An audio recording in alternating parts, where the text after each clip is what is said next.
नमस्कार, news foundation देख रहे हैं। मैं हूँ आपके साथ वंदना। आज मैं उस जगह पर हूँ जहाँ इन दिनों चर्चा का विषय बना हुआ है।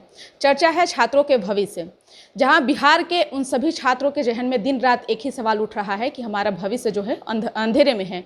तो उन सभी छात्रों के सवालों का जवाब लेने के लिए मैं पहुँच चुकी हूँ बीपीएससी में, यानी बिहार लोक सेवा आयोग में।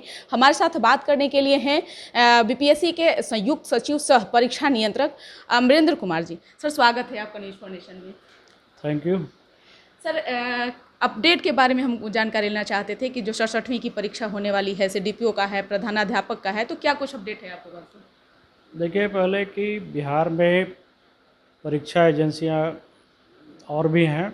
बीपीएससी उनमें से एक है। बहुत सारी एजेंसियां हैं, उनमें से बीपीएससी एक है और ये मुख्य संस्था है। गस्टेड ऑफिसर्स बेसिकली हम लोग करते हैं।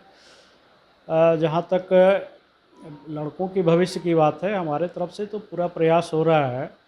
आप देखी होंगे कि कोविड के बीच में भी हम लोगों ने काफ़ी सारा कार्य किया और कोशिश किया है कि सत्र को रेगुलर किया जाए। बहुत मेहनत से किया गया है। जहाँ तक 66 की बात है कंबाइंड पीटी का, ये मेंस का, तो 15 अप्रैल तक हमने इसे रखा है कि 15 अप्रैल तक इसका लिखित का रिजल्ट मैं करूँगा। उस पर काफ़ी ज़ोरों से काम चल रहा है, लास्ट स्टेज में काम चल रहा है। 67th का डेट 8 मई को रखा गया है। 2-3 बार डेट चेंज करना पड़ा, चूँकि 6,02,000 से ज़्यादा आवेदन अप्रत्याशित रूप से आए हैं। कभी इतनी बड़ी संख्या में आवेदन प्राप्त नहीं हुआ था पीटी के लिए। ये इंडिकेट करता है लड़कों का कमीशन के प्रति जो फेथ है, वो इंडिकेट करता है इस चीज़ को कि लड़के काफ़ी मात्रा में, सत्र काफ़ी रेगुलर होने के कारण, पहले इसकी तुलना में रेगुलर होने के कारण इसकी तैयारी में जुटे हुए हैं। डेट बढ़ने का मुख्य कारण रहा, या एकमात्र कारण कह सकते हैं उसको, कि जितना आवासन हमें चाहिए जिलों से, उतना आवासन नहीं मिल पाया हमें। इस कारण से एक बार डेट चेंज हुआ। दूसरा बार डेट रखा गया तो उसमें किसी और स्टेट के एग्ज़ाम की सूचना मिली। लड़कों का मेल आया कि डेट चेंज कर दिया जाए, तो उसमें सभी बिंदुओं पर विचार करके डेट चेंज किया गया। अभी 7 मई को हमने रखा था। 7 मई को जब हमने डेट फिक्स किया था, उस समय सीबीएसई का इंटरनल एग्ज़ाम का वो डेट नहीं था, खाली था। लेकिन बाद में इंटरनल एग्ज़ाम का डेट आ गया उस पर 7 तारीख, और संडे 8 तारीख संडे पड़ता था, उसमें सीबीएसई का कोई एग्ज़ाम नहीं था, तो 8 तारीख ही रखा गया है। और पूरी उम्मीद है, बल्कि निश्चित रूप से हम लोग 8 मई को इसका एग्ज़ाम ले लेंगे। और एक सप्ताह के बाद ही 15 मई को सीडीपीओ का एग्ज़ाम। तो 2 बड़ा एग्ज़ाम है। सीडीपीओ में भी 1,80,000 आवेदन प्राप्त हुए हैं, मात्र 50-55 जो भी वैकेंसी है उसके अगेंस्ट में जी। तो ये दोनों एग्ज़ाम जो मई में है वो निश्चित रूप से होगा। हेडमास्टर की बात है तो हेडमास्टर वाले में 12,000 एप्लीकेशन अभी तक प्राप्त हुए हैं। 11 तारीख तक एप्लीकेशन लिया जाएगा, 11 अप्रैल तक। उसके बाद फाइनल फिगर मैं बता सकूंगा। और चूँकि इसमें परीक्षा पीटी एग्ज़ाम लेना, एक ही एग्ज़ाम लेना है और लिस्ट बना करके भेज देना है शिक्षा विभाग को, तो ये काम तेज़ी से हो जाएगा। और डॉक्यूमेंट वेरिफिकेशन वगैरह शिक्षा विभाग करेगा इसमें, इसलिए बहुत ज़्यादा परेशानी वाली बात नहीं, हम लोग समय पर इसको कर लेंगे। कंप्लीट होने के बाद, एप्लीकेशन प्राप्त होने के बाद इसमें हम लोग तेज़ी से आगे, और ये प्रायोरिटी में रखा हुआ एग्ज़ाम है, ये इसको करेंगे। और इसी तरह से और भी जो अभी हमने एग्ज़ाम बीच में लिया है इंजीनियरिंग का, उसके रिज़ल्ट की भी तैयारी चल रही है। और कुछ एग्ज़ाम बचे हुए हैं जो कोविड के कारण हम लोग पिछले 1-1.5 साल से प्रोग्राम निकालते थे, लेकिन कोविड के प्रसार के कारण फिर डेट चेंज करना पड़ा था। इस कारण से थोड़ा पीछे हुआ है हमारा। बहुत सारा एग्ज़ाम होता है ना, तो पीछे हुआ है, लेकिन हम लोग उसकी रिकवरी के लिए पूरे प्रयास में हैं।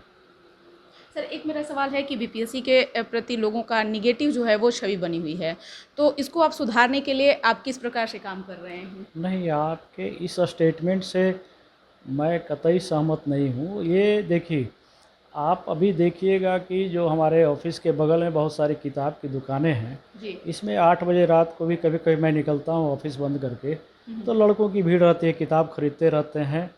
तो पहले की तुलना में काफ़ी लोगों की पढ़ाई में रुचि हुई है, तो ये सब और एप्लीकेशन की संख्या भी बहुत बढ़ रही है। बिल्कुल। हाँ, बढ़ रही है, तो ये इंडिकेट करता है कि कमीशन के प्रति लोगों में आस्था है। ऐसा नहीं कि नेगेटिव चीज़ है, कुछ तो वही तो कह रही नेगेटिव कि उनके विश्वास को जगाने के लिए आप नहीं, क्या नहीं, कर रहे हैं? ये सब तो चुनौती आपके पास बहुत है। चुनौती है, हर एग्ज़ाम नई चुनौती होती है। कभी भी कुछ हो सकता है, हम लोग अलर्ट रहते हैं, पूरी सावधानी से एग्ज़ाम कराते हैं और अ, एक कंबाइंड के पीटी में 2-3 महीने का डिले, वही आवेदन ज़्यादा संख्या में आने के कारण अब आवासन ही नहीं मिलेगा, तो एक सिटिंग में एग्ज़ाम कराना बहुत मुश्किल चीज़ होता है ना।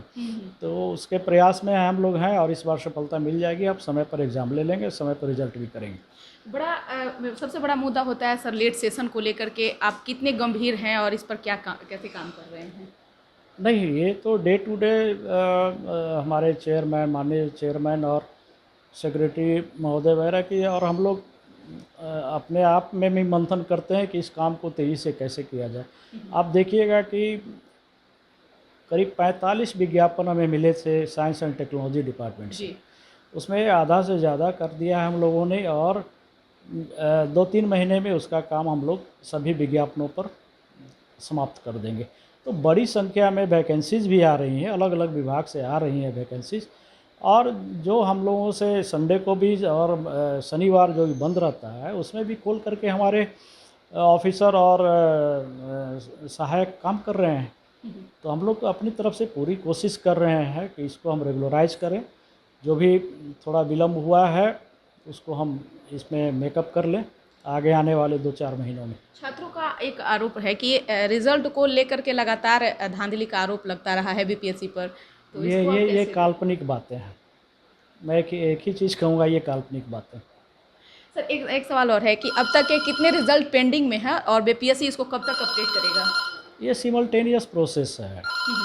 ये विज्ञापन आता है, प्रकाशित होता है, उस पर कार्रवाई चलती है, काम चलता है और रिजल्ट करते हैं, दूसरा विज्ञापन भी आता है। तो ये लगातार ये प्रक्रिया चलती रहती है। किसी खास विज्ञापन का बताइए, पूछिएगा तो मैं बता पाऊँगा। एक मेरा और सवाल है सर, एक लास्ट सवाल है कि लेट सेशन के कारण ही विश्वविद्यालय चयन आयोग का पुनर्गठन किया गया है, तो क्या आप इसे बीपीएससी का नाकामयाबी मानते हैं? नहीं, आप देखिएगा कि उसमें 44-45 विज्ञापनों पे काम हुआ था सब्जेक्ट्स के, और उसमें एक चीज़ देखिएगा कि उसमें ऑफलाइन आवेदन आते थे। मतलब हार्ड कॉपी आता था, उसकी समीक्षा करना, ये करना, बहुत बाहर से देखने में ये बहुत आसान काम लगता है, लेकिन होता नहीं है। हर स्टेज पे कुछ न कुछ त्रुटि होती है, उसका निराकरण किया जाता है, तो समय लग सकता है। ये जब काम शुरू होता है उसके बाद पता चलता है कि इसमें कितना कुछ किया जाना बाकी है। इसलिए चूँकि प्रेशर भी बहुत रहता है ना, प्रेशर बहुत है आयोग पे। ऐसा नहीं कि 1-2 विज्ञापन पर ही हम लोग काम कर रहे हैं, बहुत सारे विज्ञापन पर एक साथ काम करते हैं। तो प्रयास रहना चाहिए कि ठीक समय पे हम लोग कर सकें, वो प्रयास हम लोग कर रहे हैं। सर एक और सवाल है कि जैसे आपने कहा कि हमने 8 बजे रात को भी नीचे उतरते हैं तो देखते हैं कि बच्चे लोग किताब खरीदते नज़र आते हैं, यानी कि बच्चों में काफ़ी जो है वो पढ़ने की इच्छा भी है और विश्वास भी बीपीएससी के प्रति है, तो उन बच्चों को थोड़ा आप कुछ संदेश देते हैं? बच्चे लगातार पढ़ाई करते रहें और आयोग की इरादे पे, मंशा पे कभी डाउट नहीं करें, और समय पे हम लोग सारा काम, लड़कों के भविष्य के लिए हम लोग चिंतित रहेंगे और समय पे ही सारा काम, बहुत ज़्यादा परेशानी उनको नहीं होने देंगे। ठीक, बहुत बहुत धन्यवाद सर आप इतना समय देने के लिए। तो आप सुन रहे थे कि क्या कुछ कह रहे थे परीक्षा नियंत्रक अमरेंद्र कुमार। इन्होंने साफ तौर से कह दिए हैं कि बच्चे लोग ज़्यादा चिंतित ना हो, चिंता करने के लिए हम खुद बैठे हुए हैं और मेहनत करें, पढ़ाई करें, सफलता उनके कदमों में रहेगी। इस खबर बस इतना ही, बने रहिए न्यूज़ 4 नेशन के साथ। धन्यवाद।